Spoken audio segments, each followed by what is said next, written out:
অবস্থা? কেমন আছো? আজকে সকালবেলা থেকে ব্লগটা স্টার্ট করলাম। এই তো আমরা হোটেলে চলে আসছি কালকে রাতে, অনেক রাতে, যার জন্য হচ্ছে আর মানে শুট করা মানে আসা যে কি প্যারা জানা আসছে জানুয়ারি, যে এই দিক দিয়ে জানালা এটাও একটা ওইটাও একটা দুইটা।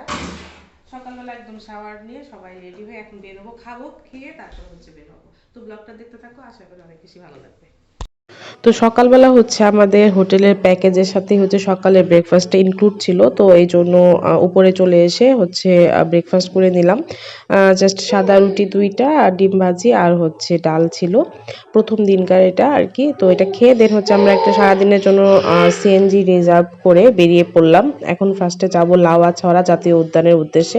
তো রাস্তার মাঝখান দিয়ে যখন যাই, দুই পাশে চা বাগান, এত এত এত বেশি মনোমুগ্ধকর একটা পরিবেশ, যেটা না আসলে তোমরা বুঝতে পারবে না। তো যাই হোক, এখানে লাউয়াছড়া জাতীয় উদ্যানে চলে আসলাম কিছুক্ষণের মধ্যেই। চলে আসছি লাউয়াছড়া না বলে জাতীয় উদ্যান, এটা হচ্ছে বাংলাদেশের মধ্যে সবথেকে বড় জাতীয় উদ্যান। তো এই তো ঢুকলাম, আমরা কোনো গাইড নেইনি, নিজে নিজে যতটুকু পারি। আর খাসিয়াপল্লী আছে, হয়তো বা যেতে পারবো না। 50 টাকা করে টিকিট আর হচ্ছে 30 টাকা হচ্ছে পার্কিং। সিএনজি নিয়ে আসছে, এটা 30 টাকা গাড়ি ওয়াইজ আর কি। তো চলো যাই।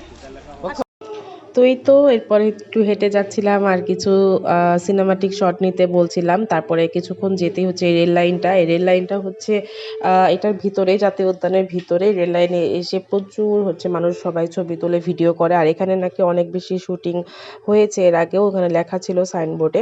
তো আমিও তার ব্যতিক্রম না, এখানে এসে কিছু ছবি, ফটো আর ভিডিও এগুলো সব নিলাম। দেন হচ্ছে ওর বাবা আর কি চোখে পড়লো একটা জবা ফুল, আমি বললাম যে এখানে ফুলটা দিয়ে আমার মাথা চুলে গুজে দাও।